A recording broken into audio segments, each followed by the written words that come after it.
बिस्मिल्लाहिर्रहमानिर्रहीम। पुरअसरार कहानी की किस्त नंबर 2। किताब गिरने की आवाज़ सुनकर मैं वहीं रुक गई। पहला ख्याल जो मेरे जहन में आया वो यही था कि शायद किसी पढ़ने वाले ने किताबें सही तौर पर नहीं रखी। चूंकि आज लाइब्रेरी बंद करना मेरी जिम्मेदारी थी तो ये बात जरूरी थी कि कोई किताब गिर खराब ना हो। चुनाचा मैं वापस काउंटर की तरफ मुड़ी और कुछ लाइटें जलाने के बाद मैं लाइब्रेरी का जायजा लेने के लिए आहिस्ता कदमों से चलने लगी। कॉरिडोर की एक जानिब अलमारियां थी। मैं एक एक रू को देख रही थी मगर जमीन पे कोई किताब ना थी। मैं जब आखिरी अलमारी के पास पहुंची तो मुझे एक जोरदार झटका लगा। इस अलमारी के सामने जमीन पे कोई 10 किताबें एक दूसरे के ऊपर रखी थी जैसे एक बना रही थी। मुझे लगा अभी लाइब्रेरी में कोई है जो मुझसे मजाक कर रहा है। मैंने किताबें वापस अलमारी में रख दी और जल्दी से मेन दरवाजे की तरफ गई मगर इसके हैंडल पर हाथ रखते ही दोबारा किताबों के गिरने की आवाज सुनाई दी। मुझे सख्त गुस्सा आया। कोई था जो मजाक कर रहा था। मैं भागती हुई दोबारा अलमारी की वही मंजर मेरा मुंह चढ़ा रहा था। किताबें दसी थी सबकी सब फर्श पर एक स्टून की तरह रखी थी। मैंने चीख कर कहा कौन है यहाँ, मगर कोई आवाज ना आई। मैंने किताबें वापस रखी। किताबें रखते हुए मैं आखिरी किताब रखने के लिए उठाई तो हैरत और ताज्जुब से मेरा मुंह खुला रह गया। किताब का नाम था दी डेविल। इस किताब पे एक सितारा नुमा अलामत भी बनी हुई थी।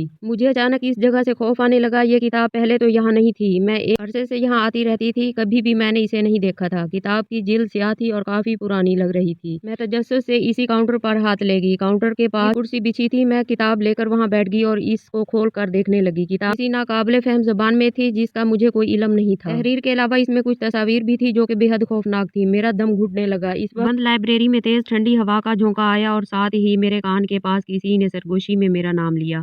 ऐना। मैं खौफ के मारे उठकर खड़ी हो गई। किताब मेरे हाथ में छूटकर फर्श पर गिर गई। मेरा जिस्म कांप रहा था। हल्क में कांटे से पड़ गए थे। दिल मेरे कानों में धड़कने लगा था। मैं आंखें फाड़ फाड़ कर लाइब्रेरी के कोवर्ट की तरफ देख रही थी। वहां कोई ना था। मालूम नहीं कब तक खड़ी रही, फिर अचानक ही मुझे जैसे होश आ गया। मैंने जग से पानी गिलास में डालकर पिया। कुछ ढारस बंधी तो मैंने एक बार फिर हिम्मत की और पूछा कौन।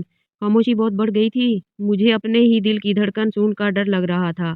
मैं कोई डरने वाली बच्ची ना थी। मुझे अकेले रहते 7 साल हो गए थे। अचानक मुझे लाइब्रेरी के आखिरी हिस्से से कदमों की आहट सुनाई दी। हिम्मत जमा करके कोर्ट की तरफ गई लेकिन वहाँ कोई ना था। मैंने 1 मिनट तक इंतजार किया, फिर वो किताब उठाने के लिए मुड़ी तो दिमाग घूम गया। किताब फर्श पे नहीं, बल्कि वो कहीं भी नहीं थी। ना मेज पर, ना काउंटर पर, ना किताब किसी के पास, किसी कुर्सी पे। किताब कहाँ चली गई? मेरा दिमाग ये सब मानने से इनकार कर रहा था। मैंने सोचा जितना जल्द हो मुझे यहाँ से चले जाना चाहिए। ये सोचते हुए मैं जल्दी से मेन दरवाजे के पास गई और इसे खोलने की कोशिश की मगर वो ना खुला। इसका ताला बंद था। मुझे अच्छी तरह याद था कि मैंने इसको लॉक नहीं किया था। ये सब क्या है? मैं हैंडल को जोर जोर से घुमाने लगी मगर वो किसी तौर पर ना खुला। फिर मुझे चाबी का ख्याल आया। ख्याल आते ही मैंने काउंटर पर देखा मगर वहाँ चाबियां ना थी। शायद जब एडवर्ड ने मुझे चाबियां दी तो मुझे पर्स में डाल ली होंगी। तो ये ख्याल आते ही मैंने अपने पर्स को अच्छी तरह चेक किया मगर चाबियां ना थी।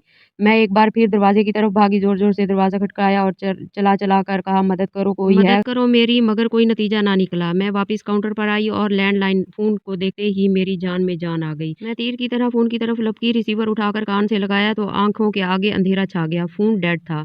मैंने तार की तरफ मायूसी से देखा तो वो कटी हुई थी। मेरा दिल खौफ से बंद होने लगा। यहाँ कोई तो था।